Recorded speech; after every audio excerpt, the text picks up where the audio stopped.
غالب institute کا ایک trustee بنا دیا, چھوٹا موٹا بھی نہیں, ٹرسٹی بنا دیا, جس سے میں نے بہت کچھ سیکھا یہاں آ کر کے. غالب انسٹیٹیوٹ بہت ہی عمدہ انسٹیٹیوٹ مجھے لگا, بہت فنکشنل انسٹیٹیوٹ ہے جو کہ ہمیشہ ایکٹیو رہتا ہے, اور اس کی ایکٹیویٹیز بہت عمدہ سطح کی ایکٹیویٹیز ہوتی ہیں.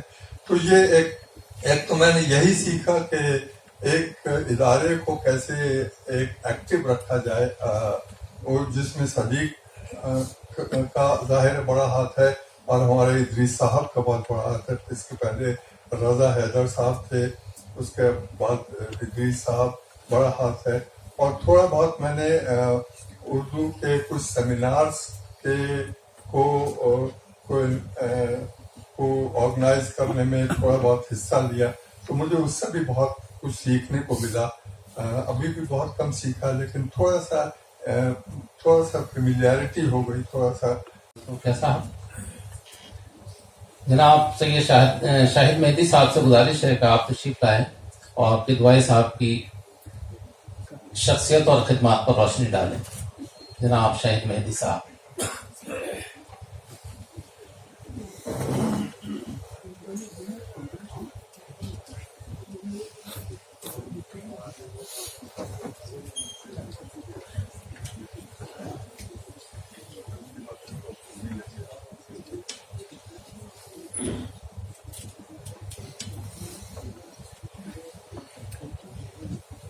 محترم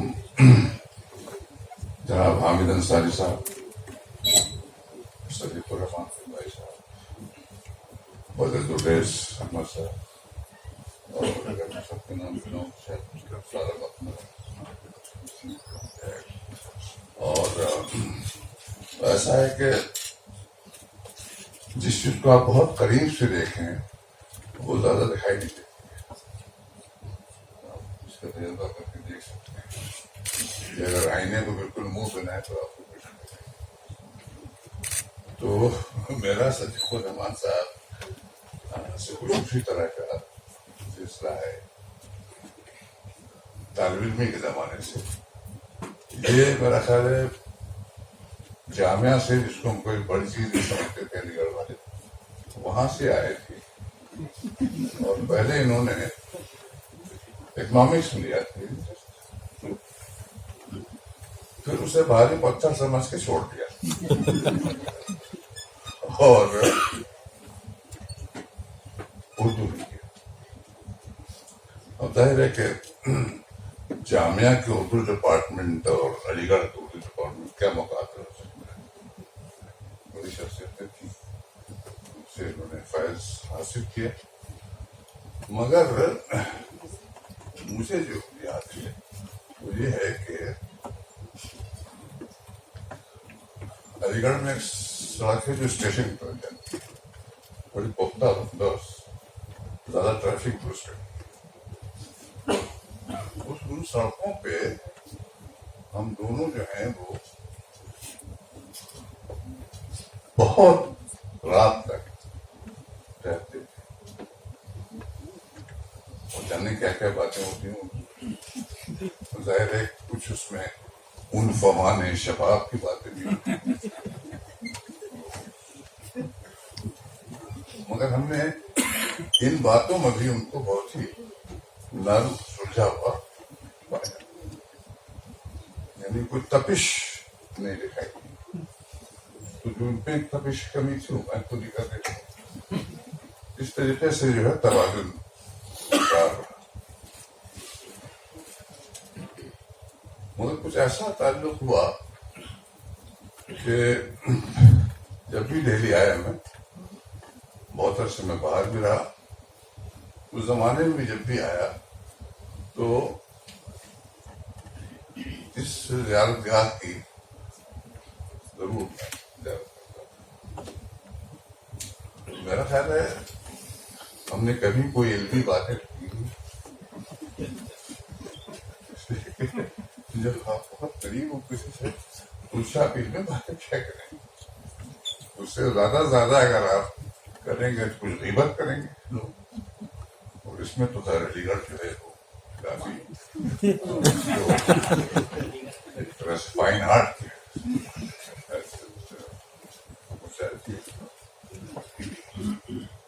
لیکن اس کے بعد جب میں نے مضامین مقرر پڑھے تو میں نے کہا تو یہ تو کچھ سنجیدہ آدمی لگتے ہیں.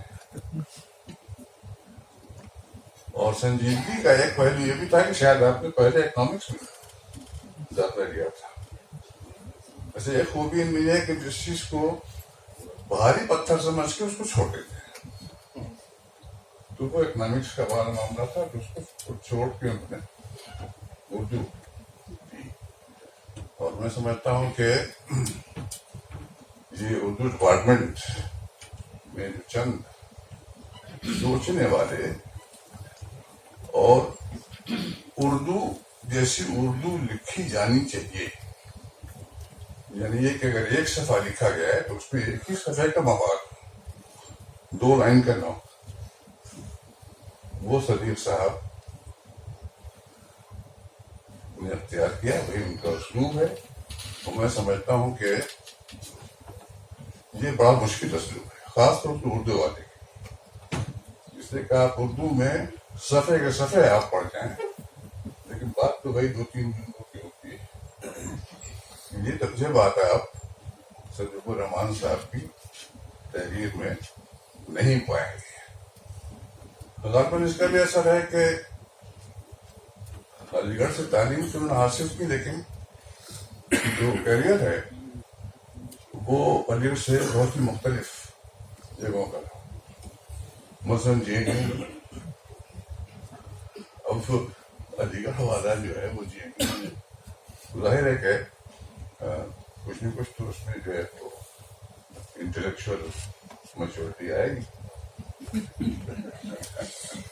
وہ خالی جو ہے وہ انشا پردازی تو نہیں کرے گا. تو اب اگر مجھے کہا جائے کہ صدیق الرحمان صاحب کا اردو کرٹیسزم میں کیا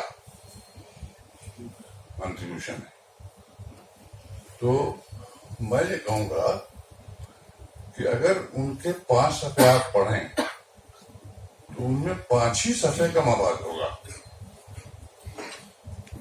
اکثر میں آپ پڑھیں گے 5-10 صفحے تو معلوم ہوا کہ اس میں ایک ہی صفحے کا مواد تھا، باقی تو نشا پردازی تھی. اور یہ جو اسلوب ہے نثر کا، حالانکہ اس کے بہترین مثالیں موجود تھیں ہمارے زمانے میں لیکن ہم تو بہ گئے نیاز فتح پوری اور ایک زمانے میں ٹیگوریت.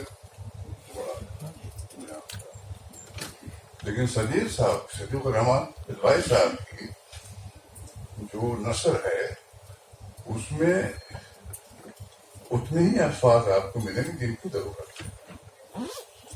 یعنی یہ ہمارے روایتی ایک چیز ہوتی ہے انشا پردازی، یہ ایک اردو میں اس کا بڑا روایت ہے. حالانکہ انگریزی میں اگر آپ اسے کہیں تو ریٹورکس کا لینگویج جو بڑے معنی میں استعمال ہوتی ہے.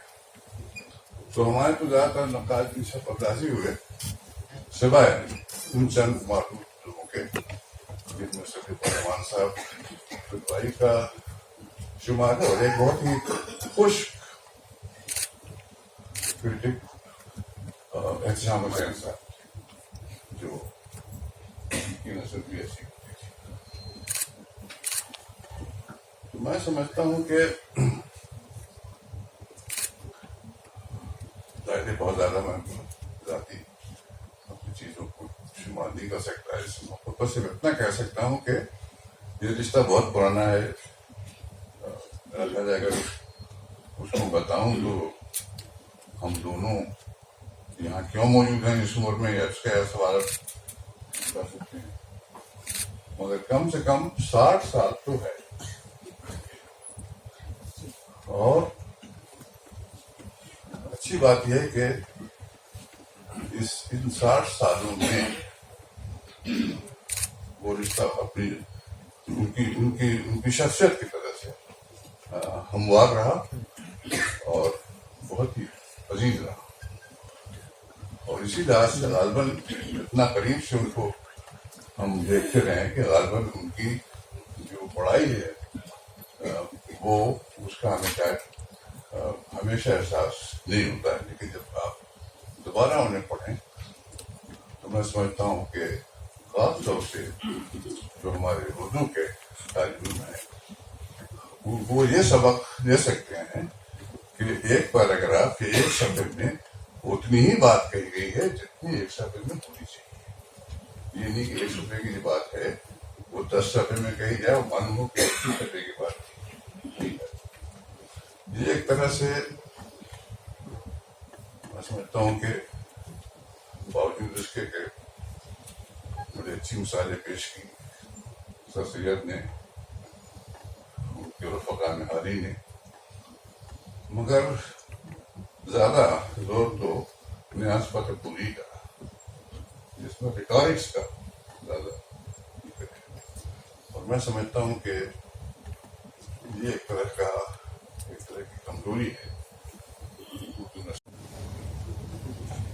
حضرات، اس موقع پر ہم نے یہ کتاب پروفیسر صدیق الرحمان قدوائی ادیب و دانشور شائع کی ہے، جس میں 16 اہم لوگوں کے مضامین شامل ہیں. اس کتاب کی ترتیب میں پروفیسر سرور الہدیٰ صاحب کا خصوصی تعاون حاصل رہا ہے. میں ان کا دل کی گہرائیوں سے شکریہ ادا کرتا ہوں. عزت مآب جناب حامد انصاری صاحب سے گزارش ہے کہ آپ کتاب کی رسم اجرا فرمائیں.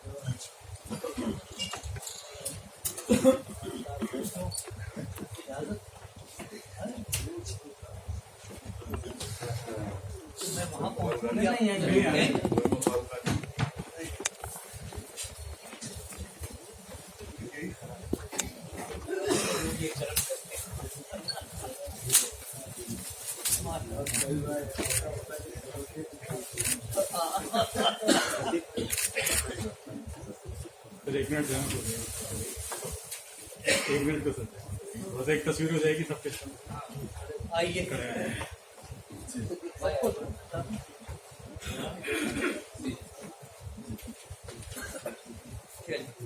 ڈاکٹر صاحب آگے.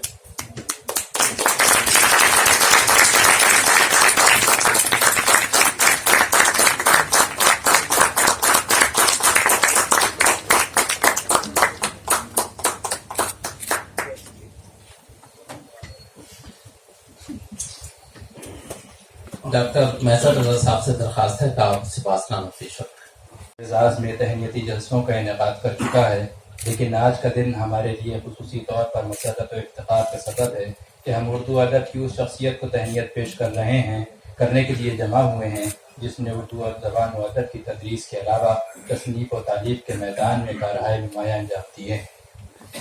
محترم قدوائی صاحب، اردو تنقید و تحقیق کے میدان میں آپ کی جو خدمات ہیں ان سے ہماری بصیرت کو جلا ملی ہے اور ہماری علمی اور تہذیبی زندگی کے وقار میں اضافہ ہوا ہے، بلکہ مستقبل کے امکانات بھی روشن ہوئے ہیں. اس ادارے سے آپ کی طویل وابستگی ہے اور آج علمی دنیا میں اس ادارے کا جو اعتبار و وقار ہے وہ آپ جیسی تجربہ کار شخصیت کی سرپرستی کا فیضان ہے. اس ادارے سے آپ کا تعلق تقریباً 24 سال کا ہے. 27 مارچ 1999 کو آپ غالب انسٹیٹیوٹ کے ٹرسٹی منتخب ہوئے اور 2003 سے آپ یہاں کے سیکریٹری ہیں. آپ کی پیدائش 20 ستمبر 1936 کو بڑا گاؤں ضلع بارہ بنکی کے معزز خانوادے میں ہوئی. آپ کے خانوادے نے تحریک آزادی اور ہندوستان کی سیاسی و سماجی زندگی کی اصلاح میں نمایاں کردار ادا کیا ہے. علی گڑھ مسلم یونیورسٹی سے آپ نے BA اور اردو میں MA کا امتحان پاس کرنے کے بعد 1960 میں دہلی یونیورسٹی میں ریسرچ فیلو کی حیثیت سے اپنے کیریئر کا آغاز کیا. 1970 میں پروفیسر خواجہ احمد فاروقی کے زیر نگرانی گلکرست کی خدمات کا تنقیدی مطالعہ کے موضوع پر مقالہ لکھ کر PhD کی سند حاصل کی. یہ کتاب 1972 میں بزبان انگریزی شائع ہوئی، جس سے آپ کی تنقیدی بصیرت کے علاوہ اردو اور انگریزی اسالیب نثر پر قدرت کا پتہ چلتا ہے. حکومت ہند نے آپ کی گراں قدر خدمات کے اعتراف میں پدم شری کے اعزاز سے نوازا. آپ کا خصوصی میدان 19ویں صدی کی تاریخ، تہذیب اور ادب ہے. آپ نے اس عہد کی تاریخ، تہذیب اور ادب کو اپنی نظر سے دیکھا ہے. اس عہد کی ادبی اور سماجی تاریخ کے نقوش اس عہد کی ادبی اور سماجی تاریخ کے نقوش میں وضاحت کی بنیاد آپ کی کتاب ہندوستان میں فکری اور تہذیبی اصلاح کا آغاز اور ماسٹر رام چندر ہے۔ یہ کتاب صرف ماسٹر رام چندر کی خدمات کا احاطہ نہیں کرتی بلکہ اس عہد کی دہلی کو اپنے علمی اور سماجی سیاق میں پیش کرنے کے ساتھ نوآبادیاتی نظام کو غیر جذباتی انداز سے پیش کرتی ہے۔ آپ کی کتاب تعصب نہ کی تنقید بنیادی طور پر الگ الگ وقتوں میں لکھے گئے مضامین کا مجموعہ ہے، لیکن پیش لفظ سے ہی یہ اندازہ ہو جاتا ہے کہ مصنف کا ذہن انتشار سے محفوظ ایک فکری نظام کا پابند ہے، اور کتاب کے اختتام پر اس فکری نظام کے نقوش ذہن میں واضح ہو جاتے ہیں۔ آپ کے نقطۂ نظر کو کسی دبستان یا نظریے کی تفتیش آپ اپنے نقطۂ نظر کو کسی دبستان یا نظریے کی تختی سے محفوظ رکھنے کی شعوری کوشش کرتے ہیں۔ صرف عنوان یا پیش لفظ کو پڑھ کر فیصلہ صادر کرنے والا آپ کے تنقیدی رویے کی دریافت کا دعویٰ نہیں کر سکتا، بلکہ اس کا اندیشہ بہت ہے کہ وہ اس مغالطے کا شکار ہو جائے کہ آپ ادب میں تنقید کو غیر ضروری یا ثانوی درجے کی شے سمجھتے ہیں، جبکہ حقیقت یہ ہے کہ آپ نے اردو ادب کے اس عمومی رویے سے بے اطمینانی کا اظہار کیا ہے کہ وہ تخلیق و تحقیق کے ماں سوا تمام تحریروں کو تنقید کے خانے میں رکھ دیتا ہے۔ تاثر کے نام سے بھڑکنے کے بجائے اگر اسے تاثر ہی قبول کر لیا جائے تو تنقید سے عام بدگمانی کا رجحان کم ہو جائے گا اور وہ اپنے منصب کی بہتر جواب دہ ہو سکتی ہے۔ اس کی پہل آپ نے اپنی تحریر کو تاثر کا نام دے کر کیا ہے۔ کلیہ سازی اور انکشافات کے دعووں سے آپ کی تحریر گریزاں ہے، لیکن خاموش اور غیر محسوس انداز سے کلیہ بھی بناتی ہے اور انکشافات بھی کرتی ہے۔ یہ کلیہ خارج سے اصول اخذ کرنے کے بجائے فن پارے اور اس کی روایت کے گہرے مطالعے اور اس کے نتیجے میں تعمیر ہونے والے ذوق و وجدان کی سربری سے عبارت ہے۔ آپ نے ایک نقاد و محقق کے بجائے خود کو ایک مثالی استاد کی صورت میں پیش کرنے کو ترجیح دی۔ آپ کے شاگردوں کی بڑی تعداد ملک کی نامور دانشگاہوں میں تدریسی خدمات انجام دے رہی ہے۔ ایک عام تجربہ یہ ہے کہ شاگرد شعوری یا غیر شعوری طور پر استاد کے انداز و اطوار کو جذب کر لیتا ہے۔ یقیناً آپ کو ہر لمحہ اس کا خیال رہا، یہی وجہ ہے کہ آپ نے شہرت کے غیر شائستہ اور سستے طریقوں سے ہمیشہ گریز کیا۔ میں نے جب بھی آپ کے لیے تہنیتی جلسوں کی بات کی، آپ نے کسی دوسرے ادیب کا نام پیش کر کے کہا فلاں زیادہ مستحق ہے، میں تو گھر کا ہوں۔ اس جلسے کے لیے بھی آپ نے بہزار مشکل آماد کی ظاہر کی۔ محترم قدوائی صاحب، غالب انسٹیٹیوٹ کے ٹرسٹیز اور جملہ اراکین آپ کی خدمت، آپ کی علمی اور ادبی کارناموں پر ہدیہ تہنیت پیش کرتے ہیں اور دعا کرتے ہیں کہ آپ صحت و سلامتی کے ساتھ ہماری سرپرستی فرماتے رہیں۔ من جانب اراکین غالب انسٹیٹیوٹ۔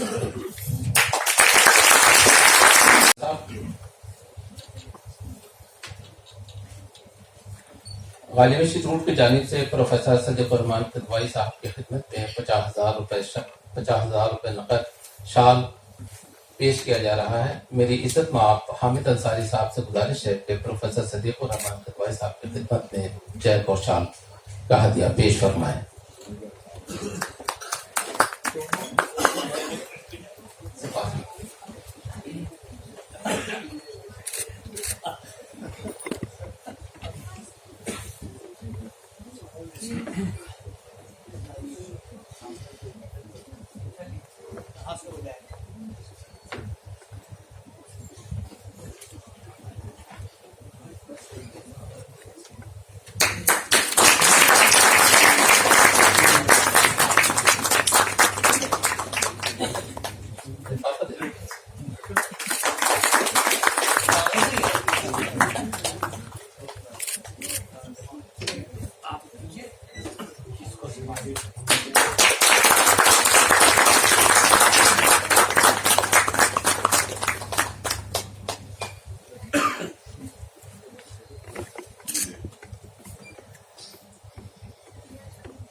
بہت شکریہ سر۔ حضرات، کیونکہ عزت مآب حامد انصاری صاحب کو کسی دوسری جگہ بہت اہم کام سے جانا ہے، لہٰذا میری بہت ادب احترام کے ساتھ آپ سے گزارش ہے کہ آپ اپنے خیالات سے ہمیں مستفیض فرمائیں. جناب عزت مآب حامد انصاری صاحب.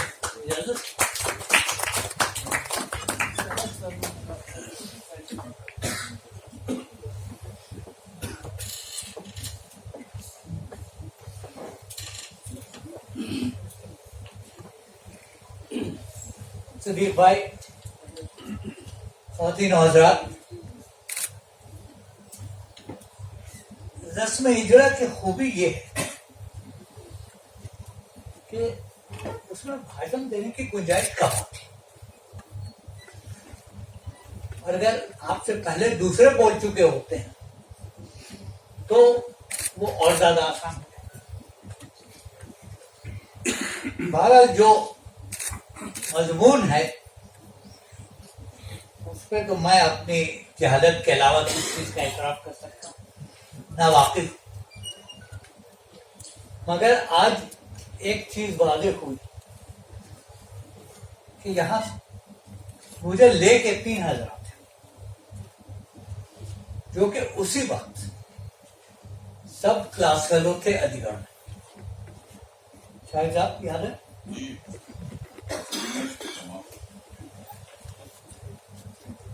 اور علی گڑھ والوں میں ایک خوبی یا خصوصیت یہ ہے کہ وہ رشتے جوڑنے میں ماہر ہوتے ہیں. تو دنیا کے کسی حصے میں چلے جاتے، اور میں اکثر ای میل پہ دیکھتا ہوں کوئی صاحب پوچھتے ہیں کہ بتائیے صاحب نیوزی لینڈ میں کوئی ایلیگیرین ہے، تو کوئی اور پوچھتا تھا کہ ہوائی میں کوئی ایلیگیرین ہے.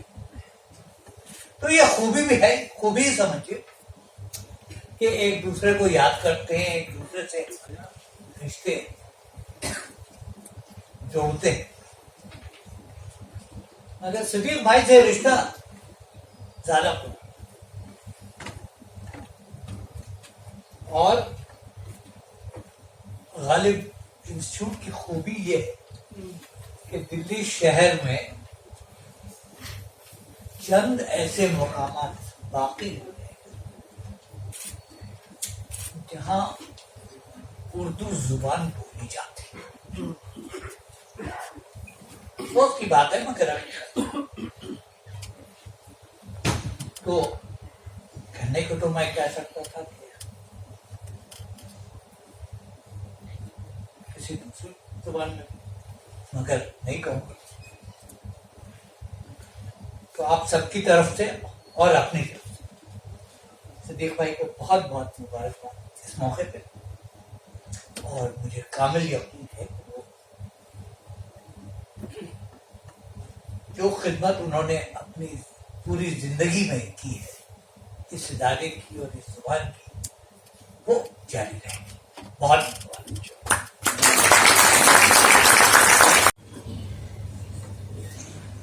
پروفیسر احمد محفوظ صاحب نے پروفیسر صدیق الرحمن قدوائی صاحب کی نگرانی میں PhD مکمل کی ہے، لہٰذا وہ باقاعدہ ان کے شاگرد ہیں، اور اس وقت سے اردو ڈپارٹمنٹ، اس وقت وہ اردو ڈپارٹمنٹ جامعہ ملیہ کے ہیڈ ہیں. میری آپ سے گزارش ہے کہ اپنے تجربات و احساسات شیئر فرمائیں.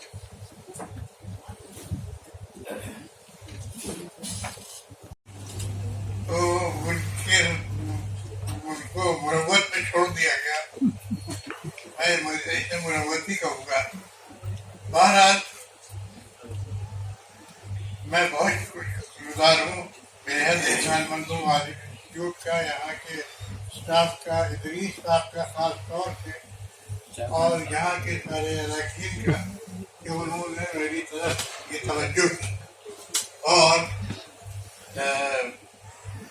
یہ توجہ کا مستحق قرار دہرائی کسی کو ذرا اس کی عزت افزائی ہے، اور بہت عزت افزائی ہے. لہذا میں ان کا اور سب لوگوں کا بہت شکر گزار ہوں، اور جو کچھ بھی آج کہا گیا ہے وہ سب یقیناً میرے دل پر نقش ہے اور یہ رہے گا، اس لیے کہ اس میں سب میں سچائی ہے. خاص طور سے میرے جو دوستوں نے ہرمن صوفیہ اور شاہد مہدی صاحب نے جو کچھ کہا اور وہ سب وہ ہے کہ جو اس کی میں بہت قدر کرتا ہوں اور کاش کے ایسے ہی کنٹمپریری سب کو ملے. ہم لوگ علی گڑھ میں ساتھ تھے, حامد انصاری صاحب بھی تھے, اور پھر دہلی میں بھی ساتھ رہا, اور ایسی محفلوں میں جو بالکل بلا تکلف ہے ان میں بھی, اور ایسی محفلوں میں بھی جو بہت ہی رسمی ہے اس میں بھی ہم لوگ جب رہے تو بالکل ویسے ہی رہے جیسے کہ ہیں. لہذا یعنی مجھے بڑی خوشی ہے کہ آپ نے یہاں مکھیا صاحب کو اور شاہد مہدی صاحب کو بلایا, اور انہوں نے جو کچھ بھی فرمایا میرے لیے بہت قیمتی ہے. جسٹس بدر احمد صاحب کا خاص طور سے شکر گزار ہوں. ان کے پاس وقت نہیں ہوتا, لیکن بہرحال انہوں نے محفل کے لیے وقت نکالا اور آئے. میں کن الفاظ میں شکریہ ادا کروں. بہرحال آپ سب کا بہت بہت شکریہ, اور امید ہے کہ ان کی محفلیں آئندہ جاری رہیں گی اور ان لوگوں کے لیے بھی ہوں گی کہ جن کی طرف ابھی توجہ نہیں ہوئی ہے. بہت بہت شکریہ.